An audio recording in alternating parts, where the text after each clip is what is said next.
Welcome to Whatever This Is, the podcast for the casually curious. I am Jason and joined here with... Deniz. I'm really excited. Lovely to meet you. I have been trying to get you to this podcast for a while and you finally showed up. Yeah, I've been looking forward to it. I'm excited. Let's get in. There are a lot of topics we're thinking about, but today we wanted to start on something that many people sort of like think about or go through, and it's body issues. Yeah, that's a one big topic. Shout out to mom also. Cheers. Not shout out to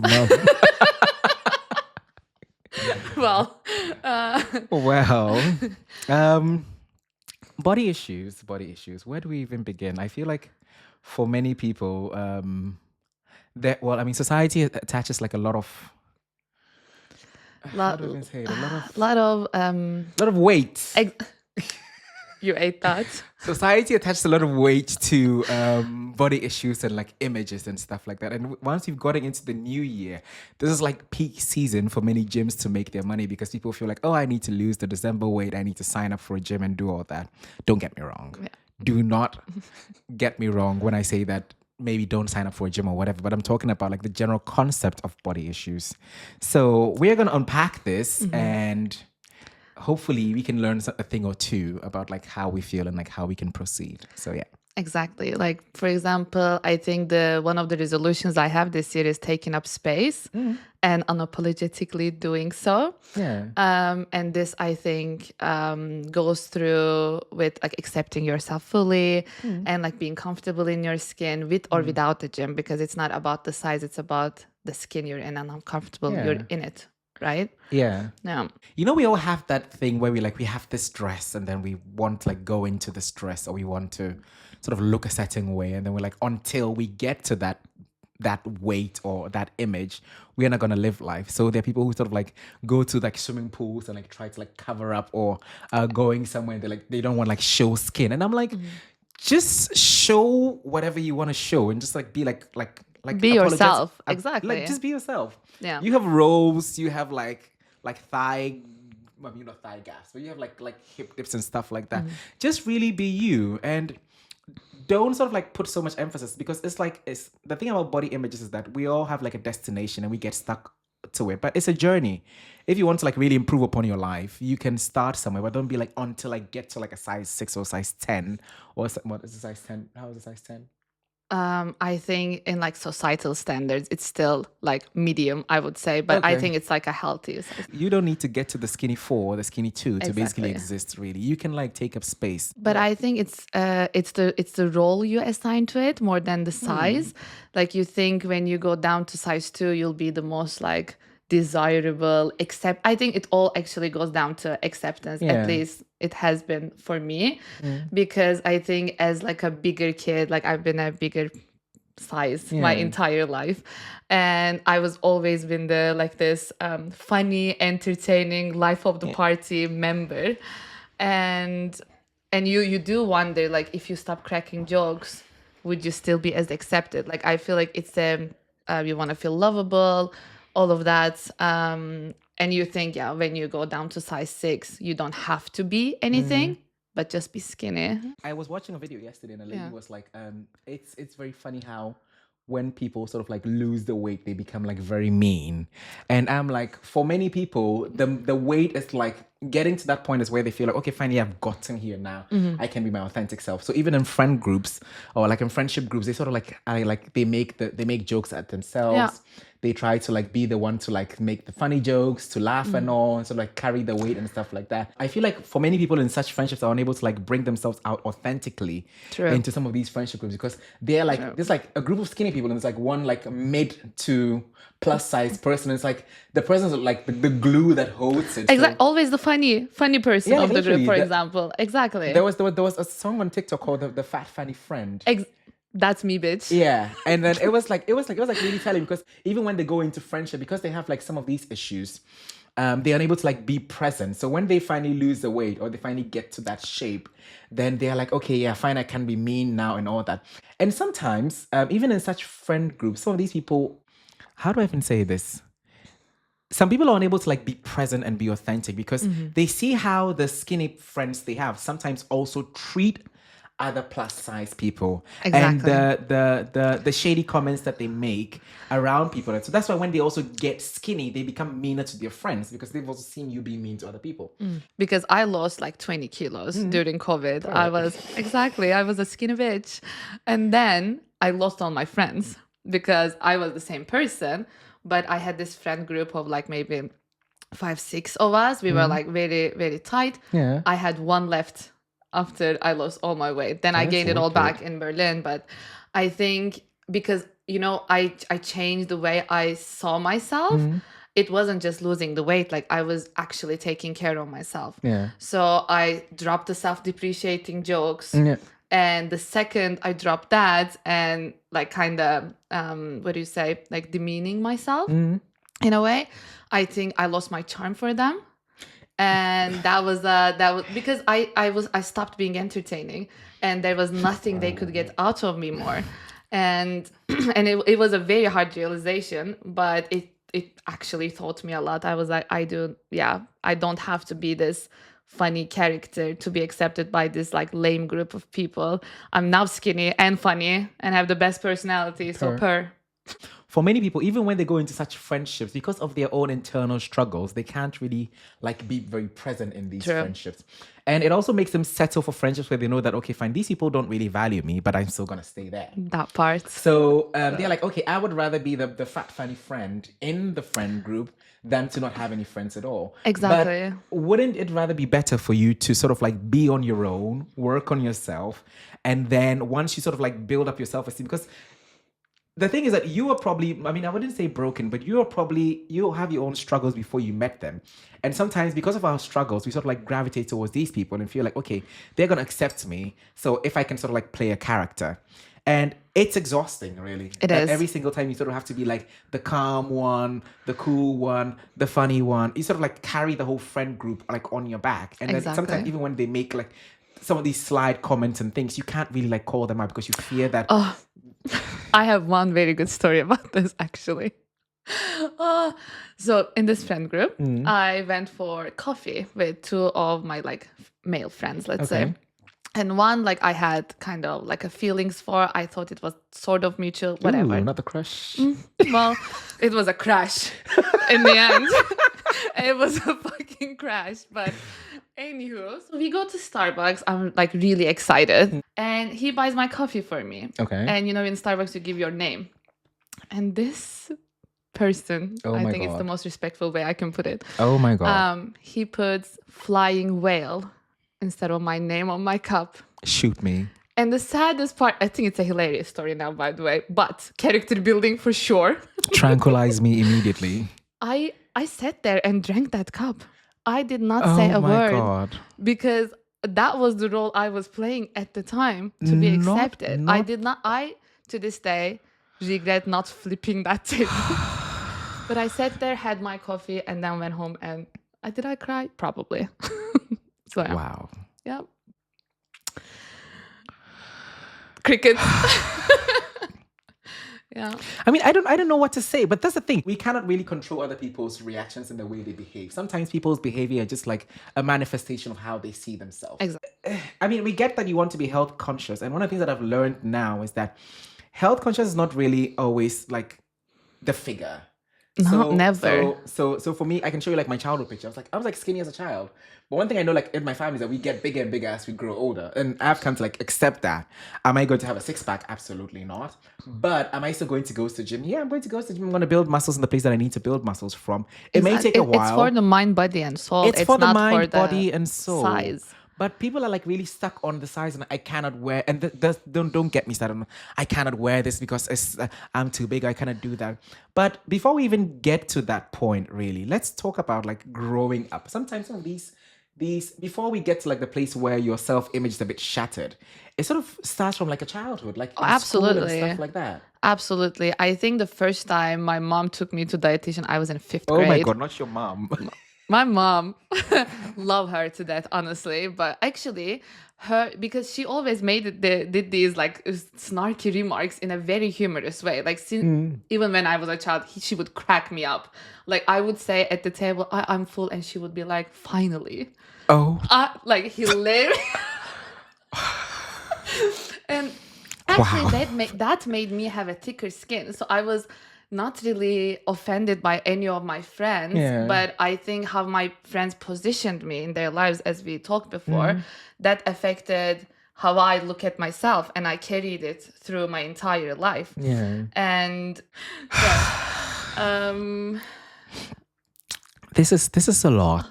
exactly. It's a lot to unpack. I mean, it's a lot to unpack, really. Yeah. But the thing is that for many people, they can't really have this honest conversation because, look, for me, I'm like really thankful that I have been able to like grow Yeah. up and like really work on my. Oh, shout out to my therapist.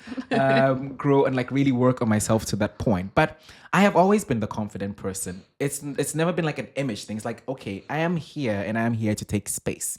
So Period. even when I go to the gym, oh, funny thing, something happened in the gym this morning. Like there was a guy who had come in and then he was like a bit like on the heavier side, like new face in the gym, like trying to do whatever. And he would like sort of like stop working out and like try and look at other people. And I sort of like was walking by. He was like, oh, he smiled, and I went and I said hello to him. And then he was like, oh yeah, I just came here trying to like get the body. And I'm like, oh yeah, it takes time. And he was like, oh, yeah, really? And I said, yeah, because if it's taking me about 30 something years to build into this body and gain this much weight, I don't believe that I'm going to go to the gym one day and then I'm going to like, poof, be skinny. No. Bitch, I always believe that. Oh my God, delusion. I want to wake up one day and be the And be skinniest. like the skinniest. I'm like, Ozempic immediately. Can anyone see my waist? I'm like, waist where? Is the waist in the Is room the with waist us? in the room with us. It's the mental part of it. Because It when you is. really look at it, you realize that most of your friends are not bringing their most authentic selves to the table. Because they don't have to. Because they look the part. You know what I mean? They're like socially accepted in the way they look and they carry themselves, that they never have to actually be their genuine selves. They don't have to be Yeah. liked for their personality, because they're liked for how they look like most of the time. That's why I think the bigger people, they're mostly personalities and Yeah. big personalities, because that's the one of the only ways to be accepted and valued. Well, then again, when you look at it like culturally, right? Yeah. In some cultures, like bigger people are like really like they love bigger people. Give me the address. Oh, no, I'll but, move no, there. but a lot like really like I'll pack bigger, my bags. bigger people like I feel like oh, there was a video. There was this white lady that was dancing, and she was like, "You are like a Congolese man's dream," or something like that. And like in some like African cultures, like you True. have to be big. True. I need to move to Africa then. I mean, you should go find someone in Africa somewhere. Well, you have my number. Really? Oh, so Denise it is to- single. The single. Denise is single and ready to mingle. So if you're interested in Denise, please let me know or follow us, and you Let can- us know in the let us comments. let us know in the comments. But yeah, back to this whole thing, because it's a very touchy subject, and then you realize that sometimes to many friend groups you are like an accessory. Absolutely. Yeah, to many are. friend groups you're like the you're life of the party. Yeah, you the are like- friends with the only personality, so Literally. they carry you like a fucking bag, and you're there to entertain people. You're there to ensure that everyone is okay. Yeah. You don't drink as much as everyone is drinking. You don't do everything because You always are like, carry the drunk ones. Exactly, because you are like the designated driver. Yeah, the the sober mom. one, the mom to care for everyone, and it's very tasking because Exhausting. Jesus. Exhausting, because you're not only doing the emotional labor of these people, but now there is like a physical part of it, like Yeah. you can't even enjoy yourself You on cannot a even night. enjoy yourself, and then it becomes very funny where you go, and that's some of these things about being like, it's about the shady comments. So sometimes you sort of like go out and then like you meet someone who you like, or someone likes you, and then like all of a sudden you realize your friends are like sort of like flickering and doing all this. I mean, not really my friend group. I have like a very, very healthy set of friends now. But it's like there's some people. Most people talk about, like, I was reading a Reddit thread where a lady was like, she's never really approached anyone, like in the clubs, and the very first time she basically went out with like her skinny friends to the club, and then a guy approached them. Her friends like, oh, he's not nice and stuff like that, and he was like a pretty decent guy. Oh yeah, it happened a couple of times. Like people would approach me, let's say, and the skinny friends I had at the time. Now also I have a very lovely friend group, and I Yeah. adore them. They would immediately trash talk the person as if a normal decent person cannot like me, and not that necessarily I was interested in them, but I would never, like I'm always like, oh my God, like go for it, get his number, blah, blah, blah. Never, I've never been hyped the way that I hype people around me. Oh, And that's a very, very sad thing.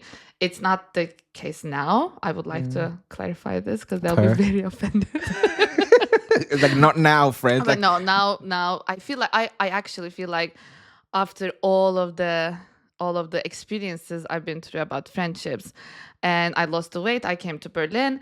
I think like it all led me to here because now I'm in a space where I'm like fully accepted. I don't have to perform anything. I feel so loved the way I am. But I think there is still a small part of me that needs to internalize that love. There is a lot. I think like after like years of therapy, really. Yeah. It was like coming to a space of being like accepted as just being you. And that's the thing. You don't Exactly. need to look a size 4 to have an opinion, like be accepted. You don't need to look a size 10, whatever. You are a human being that is like loving and deserving of love and affection, of true friendship and all that. And if sadly life has sort of dealt you bad cards and you sort of like your esteem has been like in the gutter, literally, you need to like build yourself up brick by brick. It takes time. Yeah. But just go and be present and know that you sort of like take space. I'm not saying that go and be a Karen. I'm saying that I'm not a yeah, Karen. like correct that. Most people like jump and be like this whole like aggressive Karen. No. But start somewhere like and piece yourself together brick by brick. So what can I do today to improve upon my self-confidence? What can I do today to improve upon my self-image? And sometimes it's like buying the dress you want to buy in the size that you want to buy it in. Exactly. Get that crop top. Get that crop top. I mean, now. like immediately. You should buy it like into the cart. Period. Buy it now.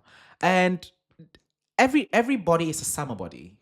Everybody is literally a summer body. Love that. You do well not said. need to be a size 4 to be summer ready. You do not need to be a size 5, size 6 to be summer ready. You can get whatever you want to wear and then go to the pool, sit by the pool and really enjoy yourself. If anyone has a problem with you sort of being authentic and showing up as the way you are, even at the pool, then that is their problem. It is the projection of their own insecurities. But it's not like we are waiting to like until I finally, and people rob themselves of the chance to really experience some of these things because like I don't want to go on a roller coaster because I'm afraid I'll be heavy. I don't want to do this. I don't want to do that. Look, I have gained and lost the weight, but I still go and enjoy the things that I need to enjoy. I still go because out. why not? Like, what else is there? If you're not gonna do that, what else you're gonna do? Be miserable? Why are you waiting to be like, okay, fine, I'm not. And that's the thing. It's not always about the physical. Many people work on the physical without working on the mental. Exactly. Because you can be the skinniest size 4, but if mentally you're the size 24, it is still the same thing. You are going to do a Ozempic, you are going to do a gastric bypass, you're going to do whatever. And the funny thing about gastric bypass is that eventually some people have like addiction transfer, where because they can't eat that much, they have to find it's something horrible. else. They have to find something else to actually Many cope complications. with it. Like many complications. And for what? For what? Like, I think it's important to question that why do you want to be size 5? If it's for health reasons, by all means, I'm your biggest supporter. Yeah. But if it's to get that bikini bod, then again, it's fine if you want to work on your appearance. But I think it's important to dissect exactly why the reason is. Like, do you want to be more accepted on the beach? Do you like those worries about self-image? I think it's important to understand what's your goal. Because when I lost the weight, so my entire life when I was taken to dietitians and forced to go to we gyms. must unpack the dietitian thing. Really, I would hate it. But anyway, I would be taken to dietitians, but it was never in a you're fat, you need to lose weight way. It was more so coming from a health concern and perspective when it comes to my mom, although she could have put it nicely at times. But she meant well. So we're good about that. So after one dietitian after the other, I would just lose the weight, 10 kilos. Then I would gain 15 back. I would lose yo-yo. 10, exactly, yo-yo, 20 back. It's always a yo-yo. The second the COVID hit, and I had this like enlightening moment about like I was more spiritual, more like self-affirmation. Come to Jesus. Not Jesus, to be honest. Grandma, close your ears. Not come to Jesus. Yeah, I when I started actually working on myself, the way I lost the weight was never to be skinny, which was always the case before. I was like, I have to be skinny for my mom or Mm. whatever. This time I was like, you know what? I just want to move. I just want to move my body. And as I move, because I'm on a higher vibration, I wanted to repeat the things I wanted to have in my life. Mm. And it's a magic recipe. I dropped those kilos because I was never worried about being skinny. I Yeah. just wanted to be healthy. And just like that, in 8 months, I think I lost 20 kilos just by walking on a treadmill It's and not limiting myself by any food because I love food. I was reading something, and for many people, food is a comforter. Exactly. I eat my emotions. I'm an Yeah. emotional eater. I will always eat my emotions. My shawarma. Not the shawarma. But yeah, so that's why I think Not the it's shawarma. important to rewire your brain when it comes to your relationship to food. Yeah. Like, what are you trying to feel?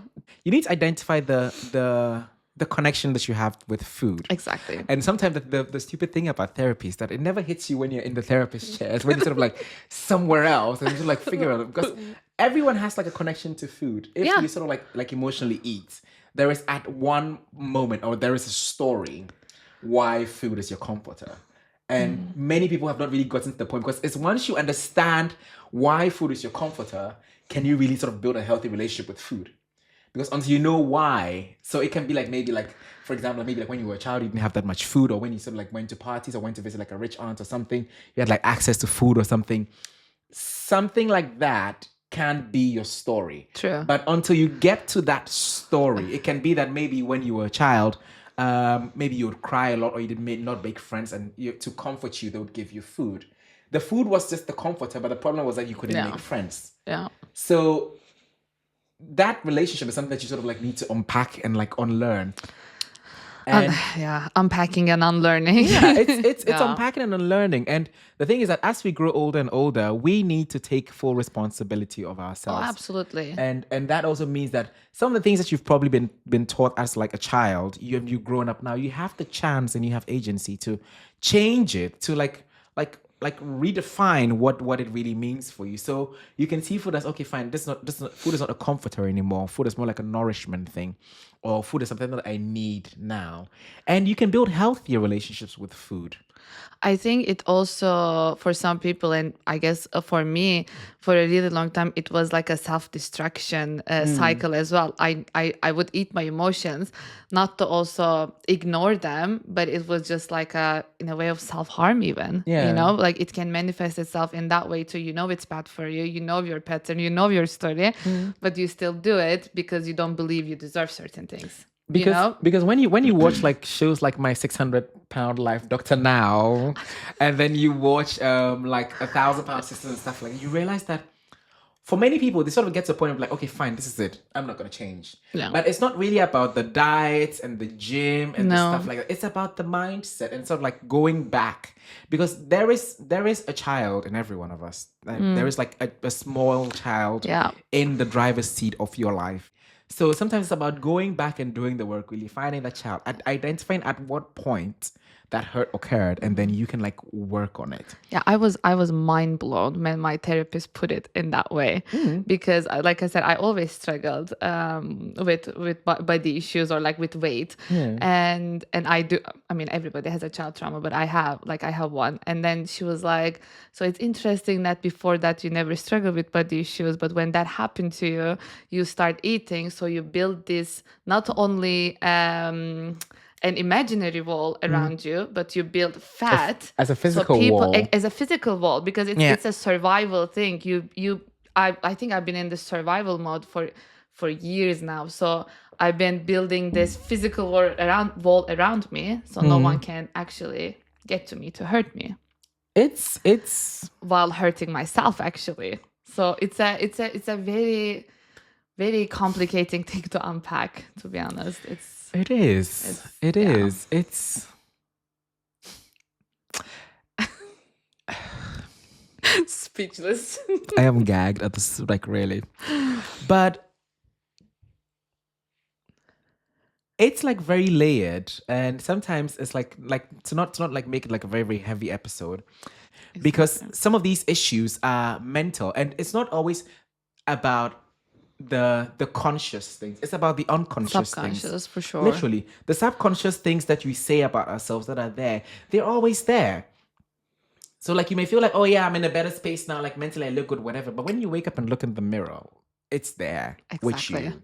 And you can say all the positive things around the people around you all you want, but you know deep down how you feel about Yeah. certain things. So it's very important to practice what you preach, for sure, when it comes to that. And like meeting with your inner child, I think it's a tremendous amount of work. But also, I think the first step is, like you said before, taking accountability, because things don't only happen to you.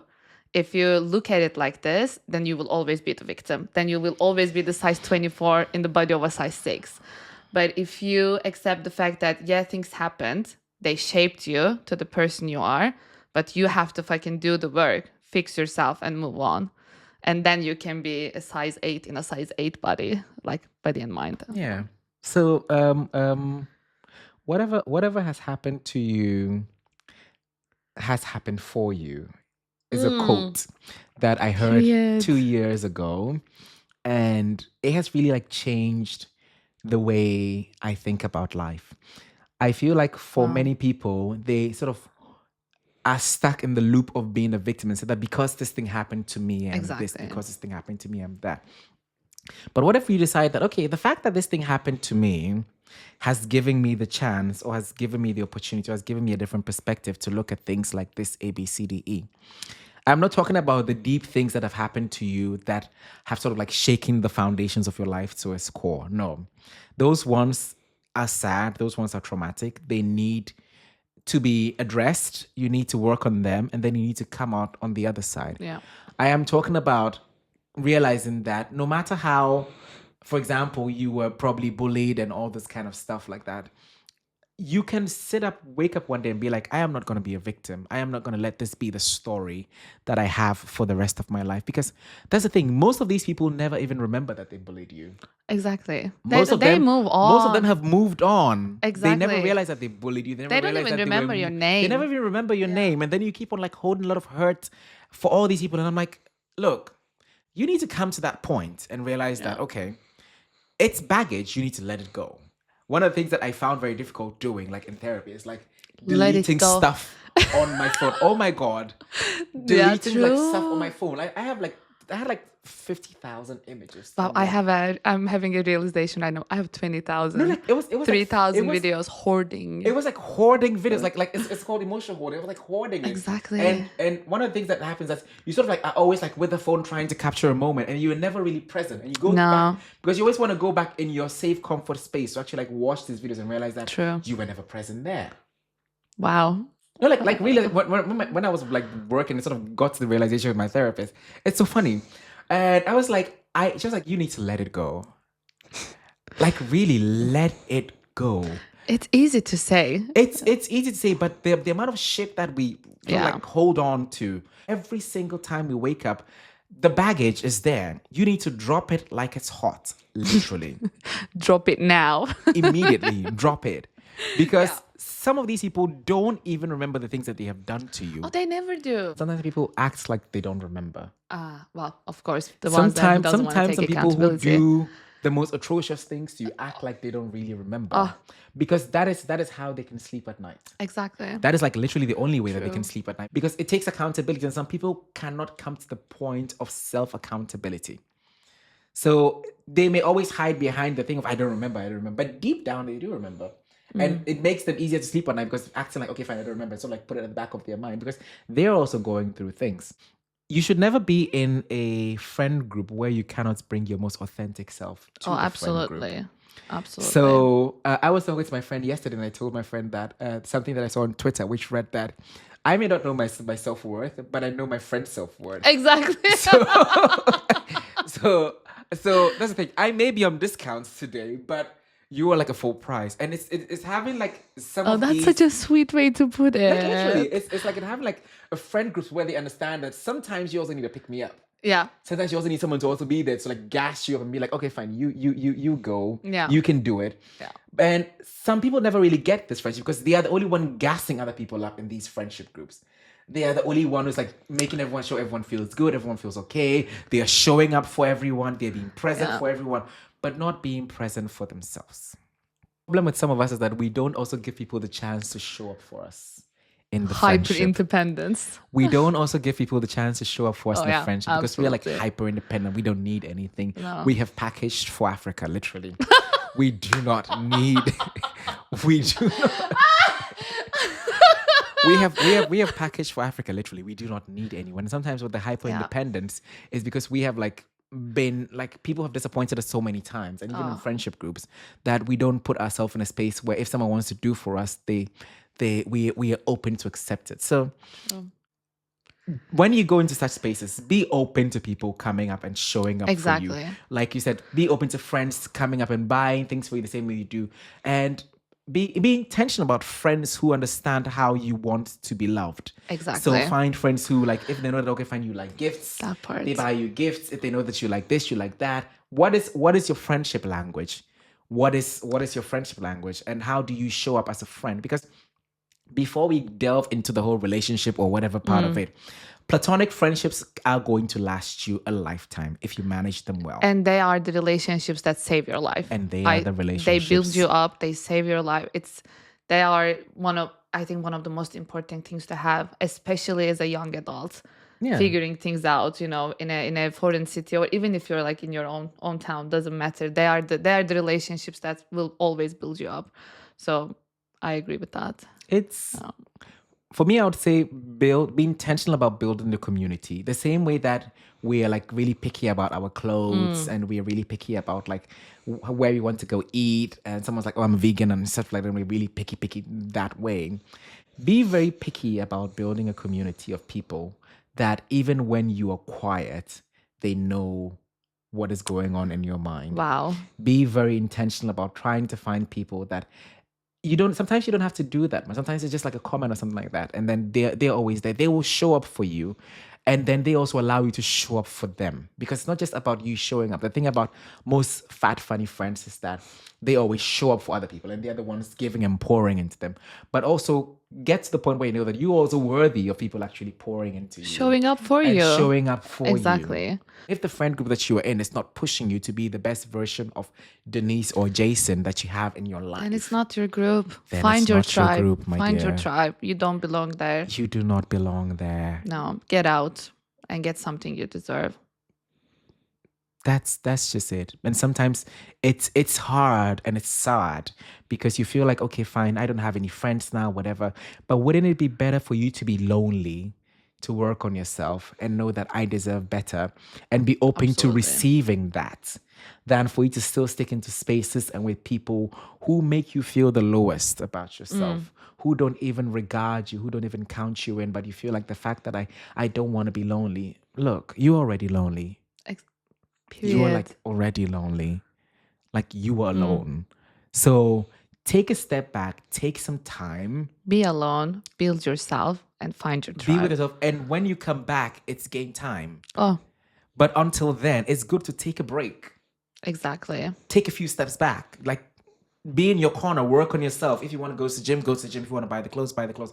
But know that when you basically come out of the door, you know that, yes, I am here. I'm here to take up space. I'm here to be me.